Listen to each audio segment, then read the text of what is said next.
اللہ صلی اللہ علیہ وسلم نے بھی یہی تعلیمات ہم تک پہنچائی، بلغوا عنی ولو آیہ، تمہیں ایک آیت کا علم ہو جائے، نبی کی ایک بات تمہارے تک پہنچ جائے، اس بات کو لے کر پھیلا دو، اس کو دوسروں تک پہنچا دو۔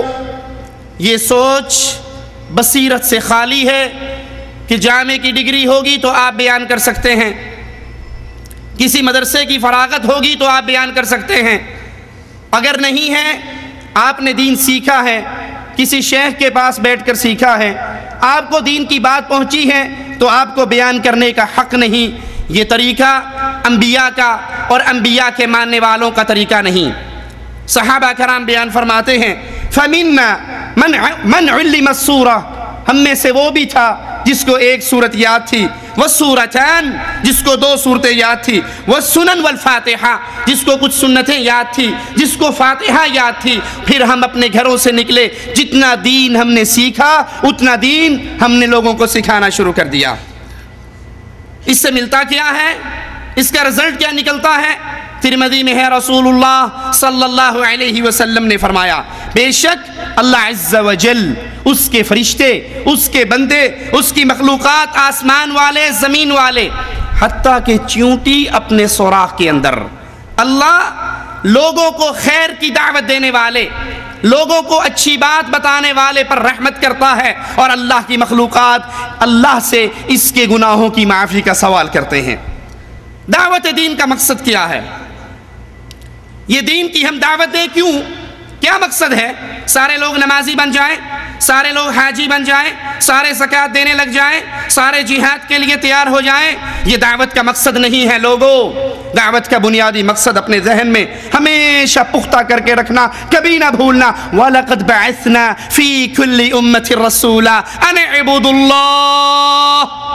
دعوت کا پہلا بنیادی مقصد اللہ کی عبادت کی جائے، اللہ کی توحید کو سمجھا جائے، اللہ کی توحید کو عام کیا جائے، اللہ کی توحید کو بیان کیا جائے۔ بس معاملہ ختم؟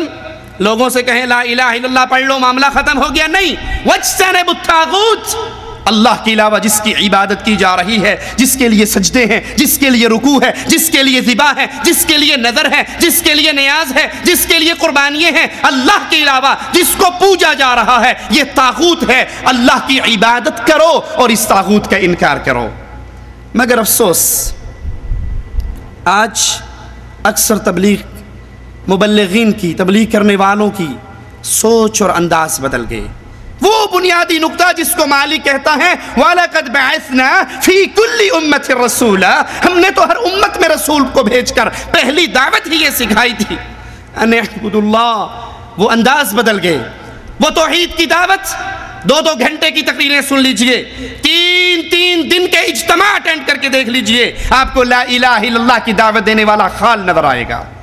وہاں پر تبلیغ کی دعوت ہے، وہاں پر چلے کی دعوت ہے، وہاں پر سہروزے کی دعوت ہے، وہاں پر لڑنے اور مرنے کی دعوت ہے، زمینوں کو آزاد کرانے کی دعوت ہے، کشمیر بنے گا پاکستان کی دعوت ہے، وہاں پر قربانی کی کھالیں اکٹھی کرنے کی دعوت ہے، لیکن لا الہ الا اللہ کی دعوت نہیں ہے، توحید کی دعوت نہیں ہے۔ اور ظلم در ظلم توحید کی دعوت بھی چھٹ گئی، توحید کے دشمنوں کو اپنے گلے بھی لگا لیا گیا۔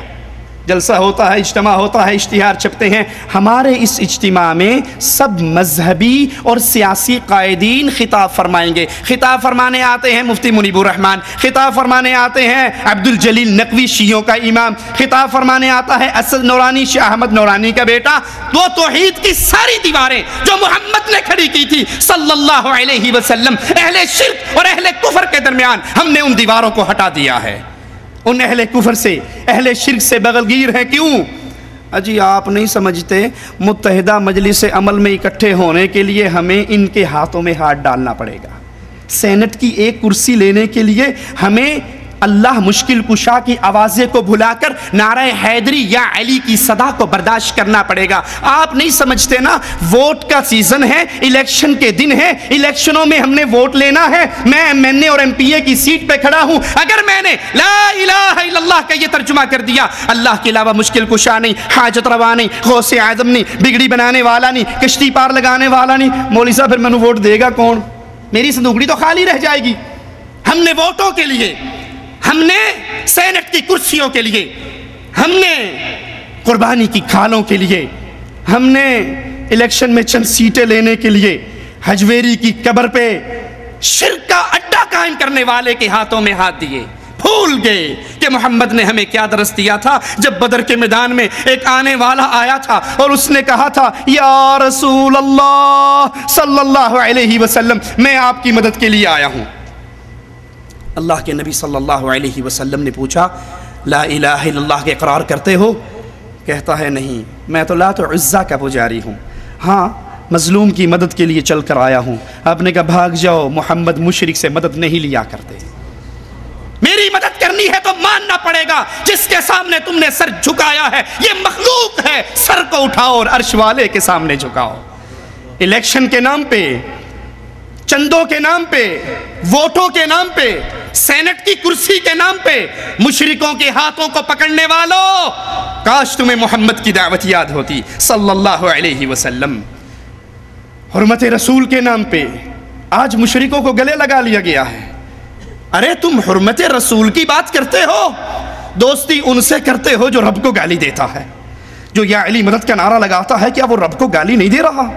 جو یا رسول اللہ مدد کی صدائیں بلند کرتا ہے کیا وہ رب کا دشمن نہیں ہے؟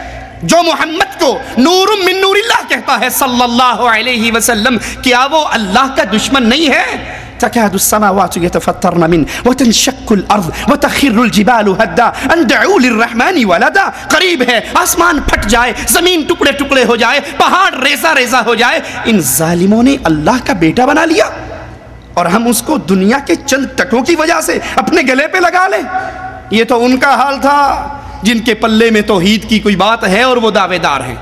آئیے ذرا ان مبلغین کو دیکھتے ہیں جنہوں نے توحید کا لمبا سارا چولا پہنا ہے لیکن اس کے نیچے چلے کے نام پہ، سیروزے کے نام پہ اللہ کی توحید کی بجائے بزرگوں کی کہانیاں، بزرگوں کے قصے، حضرات کے قصے بیان کیے جاتے ہیں.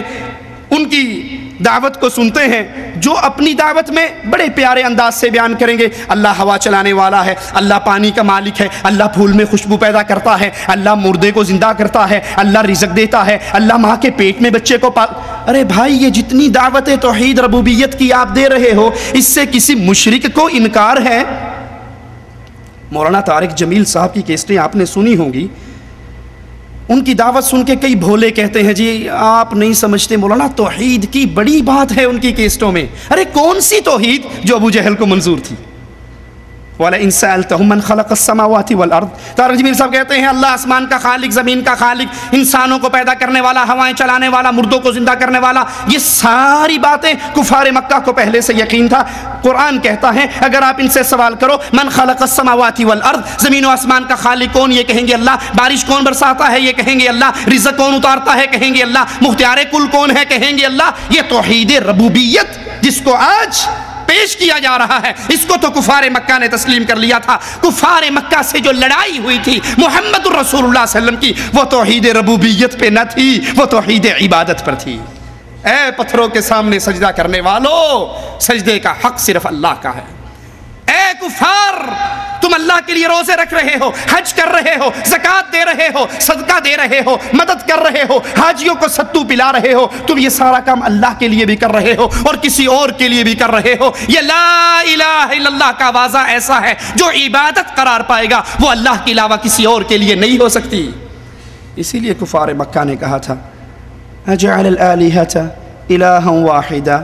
ہم نے تو بہت سارے تقسیم کر رکھے ہیں. اولاد لینی ہوتی ہے تو ہم ڈولے شاہ کے پاس چلے جاتے ہیں، بھوکے ہوں تو ہم لاہور کے بابا حجویری کے پاس چلے جاتے ہیں، حکومت لینی ہو تو بابا نواز شریف صاحب مانسیرے کے دھنکے سے ڈنڈے کھا کر آتے ہیں. اگر ہم نے پھر بھی مسئلہ ہمارا حل نہ ہو تو اسلام آباد گاڑی میں بیٹھتے ہی کہتے ہیں بری بری سرکار بری کھوٹی قسمت کر دے ہری. ہمارے تو بہت سارے ہیں، ہم نے بانٹ رکھے ہیں، سارا بوجھ ایک بندے پہ نہیں ڈالا ہوا. ہمارے پاس تو محکمے ہیں جو ہم نے ڈیوائیڈ کر دیے ہیں. اجعل الآلہۃ الہا واحدا. تو کہتا ہے ساروں کو چھٹی کرا دو، کوئی غوث اعظم نہیں، کوئی غریب نواز نہیں، کوئی بندہ نواز نہیں، کوئی بندہ پرور نہیں، کوئی بگڑی بنانے والا نہیں، کوئی رزق دینے والا نہیں، کوئی اولاد دینے والا نہیں، کوئی مشکلیں ٹالنے والا نہیں الا اللہ، سوائے ایک اللہ کے. یہ وہ توحید عبادت تھی جس کو کفار مکہ نہیں مانتے تھے اور یہی توحید عبادت آج مولانا طارق جمیل کی کیسٹیں سن لیں، آپ کو نظر نہیں آئے گی۔ آئیے میں آپ کو ان کے چند ایک ساتھ سناتا ہوں، ان کی چند باتیں آپ کے سامنے رکھتا ہوں۔ مولانا طارق جمیل